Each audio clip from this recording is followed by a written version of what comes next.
I always thought that everybody knows that you need to do this. But whenever I have a layout post of a new build and I mention something that I just have washed the sprues or the sprues are just drying, there's people asking in the comments, is this really a thing? I heard of it, but I never tried it. Why did you wash the sprues? How come is that? I never washed any sprue in my life. So yeah, it is really a thing. And also the manufacturers, they suggest you to do it. Okay? So as this is a frequently asked question, I prepared a little clip for you guys, a short clip on how to do it properly. Because there are a few reasons, technical reasons and spiritual reasons why you should wash the sprues. Yeah, you heard right. Spiritual. Let's go.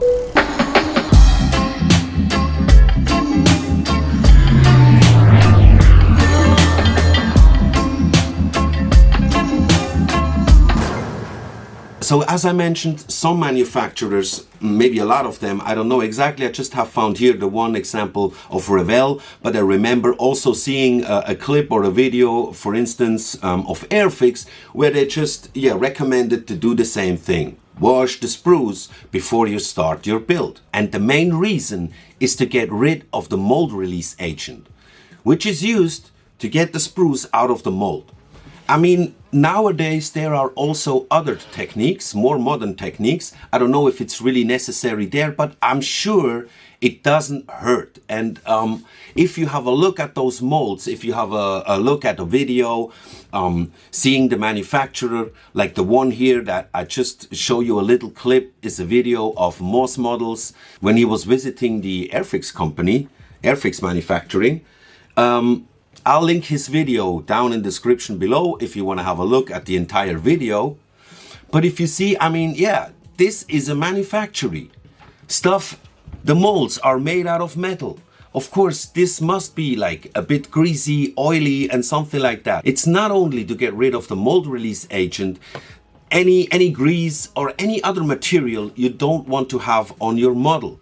And the reason why you don't want to have this on your model is because the paint will probably not stick properly and maybe flake off at sections where you have some leftover. It also can have an effect on your masking job, because when you mask something and you remove the tape, it's possible that you also remove the paint, because the paint will stick better to the tape than it sticks to the surface of your model, because there's some grease on the surface. But not only on the paint, it can also have the same effect when you want to glue stuff together, that the glue is not reacting properly to the surface because there's some interference. Another effect could also be that if you just spray over it, that when the paint dries, it will look different on those areas where you have some residue. Now for resin parts, on the other hand, I think with resin parts, it's more common that you need to wash them because they use some type of WD-40, like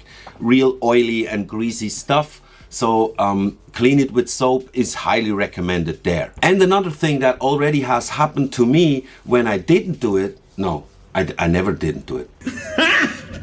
Got it! And now, of course, the question of the day is, do you wash your sprues before you start a new build? Please let me know down in the comment section. I always love hearing from you guys and hear your different opinions on the topics, whatever I discuss. This video is a bit different than the last one. The last one was a bit... Okay, so these were like the technical reasons why you should wash the sprues. But there is also a spiritual reason. But before we get to that, I want to quickly show you the clip on how washing the sprues is properly done. Let's go. Okay, now what you want to have is something like this maybe, because this has a good size, and if some parts will break off, you will not lose it. They will not go down the drain because they will stay inside this bowl here. So that's what you need. Then I have warm water, not hot water. You don't want the parts to be bended or something. And I got this fine toothbrush. It's like a very soft one, a very soft toothbrush. It's not my personal toothbrush. This is the one I have only dedicated for washing my kids. Okay, so then of course you need some a sprue, huh? That's important. Got it here. and I just put it in first. Now, what I also have here is a towel, and of course, I added some soap. That's just normal hand soap. I just added a little drop and mix it with the water. You can also use vinegar or mix the two. This is the dark type of vinegar. I recommend the bright one, okay? This is white wine vinegar. I'm just gonna add a little drop here, why not? I don't use too much pressure. I don't like, just go over it a bit, because the warm water and the soap and the vinegar in this case will work. What I also like to do is go in reverse, like first up and down, and then maybe left to right once, especially in here, the landing gear and stuff. You have to be careful with the small parts. If it's too fragile, maybe like these parts. If it's too fragile, then maybe leave it. The most important parts are the wings and the fuselage. They have the biggest surface. And also like the wings, oops, see, that can happen. You can break it off. And if you do it in a sink, it probably sinks. Bruh. Also, the biggest parts are the most important, because these are the parts most likely which are going to be masked. And yeah, you don't want to have that shock moment when you remove the mask and you also remove all the paint. This kit also contains a very cute little resin part here, these two wheels. Beautiful little wheels. Oh. And of course we're gonna clean those as well. Okay, and then the next step is we change the water here. Now I have clear, cold water in here. Like there's no soap or anything left. I just now rinse the parts here. Some people do this over the sink with the water tap on, but of course we got a more elegant way to do this, and also a more safe way. We will not lose any parts or something, so this is way better. Usually I'm not in this room here when I do this, I'm in another room, but what I do is I kind of swing it, not too hard, just swing it a bit, so, and then I store it like this so it can stand and the remaining water can flow down. That's how I do it. Then usually I leave it like that for a few minutes, and then I come here again. Now do the same thing one more, softly, and I just place it the other way, with the other side up, like that, like this. And that's it. Let it air dry, and you'll be safe and sound to go. So now we know how to properly wash the sprues.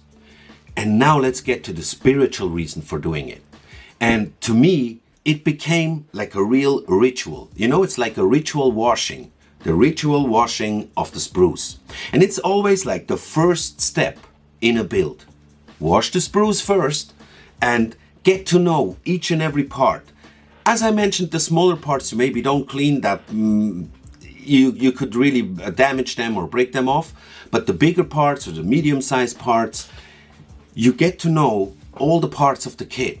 You really get familiar with it. And it's sort of locking in into this build. The first step, because it helps me to get self-centered, to focus on the build, to, you know, forget everything around me and just focus on my next project. And it's a very good way to start it. And this is a very good moment to end the video. So thanks for watching. See you in the next one. Bye bye.